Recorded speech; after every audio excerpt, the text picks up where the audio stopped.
Hello friends, welcome back to our channel. இன்றைக்கி easy and டேஸ்டான சன்னா மசாலா எப்படி பண்ணுறதுன்னு பார்க்கலாம். ஃபஸ்ட்டு வானலில் 3 ஸ்பூன் ஆயில் சேர்த்து கொஞ்சம் கடுகு போட்டிருக்கேன். கடுகு நல்லா பொரிஞ்சதும் 2 ஆனியன் எடுத்து கட் பண்ணி அரைச்சி வச்சுருக்கேன், அதை சேர்த்துக்கலாம். நல்லா ட்ரை ஆகிற வரைக்கும் குக் பண்ணுங்கள். பாருங்கள், ஆனியன் நல்லா குக் ஆகிடுச்சு. இப்போது இஞ்சி பூண்டு பேஸ்ட்டு சேர்த்து பச்சை வாசனை போகிற வரைக்கும் நல்லா குக் பண்ணுங்கள்.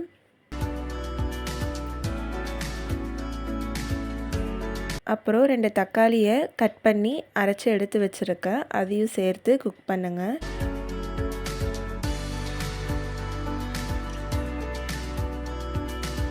தக்காளி நல்லா குக் ஆகணும்.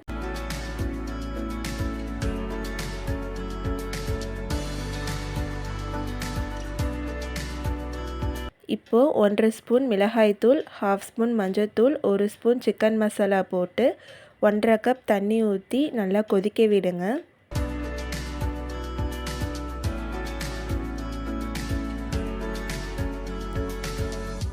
நல்லா கொதித்த அப்புறம் இப்போது தேவையான அளவுக்கு உப்பு சேர்த்து நம்ம வேக வச்ச சுண்டலை போட்டு ஒரு 5 மினிட்ஸ் குக் ஆனதுக்கப்புறம் ஃபைனலாக புதினா கொத்தமல்லி போட்டு வேறு பவுலில் மாற்றி வச்சுருங்க.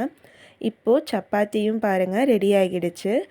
இப்போது வீட்டில் இருக்கிற எல்லாருக்கும் இந்த மாதிரி சர்வ் பண்ணுங்கள், கண்டிப்பாக டேஸ்ட்டாக இருக்கும்.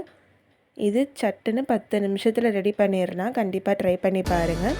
Okay, bye. தேங்க்யூ ஃபார் வாட்சிங்.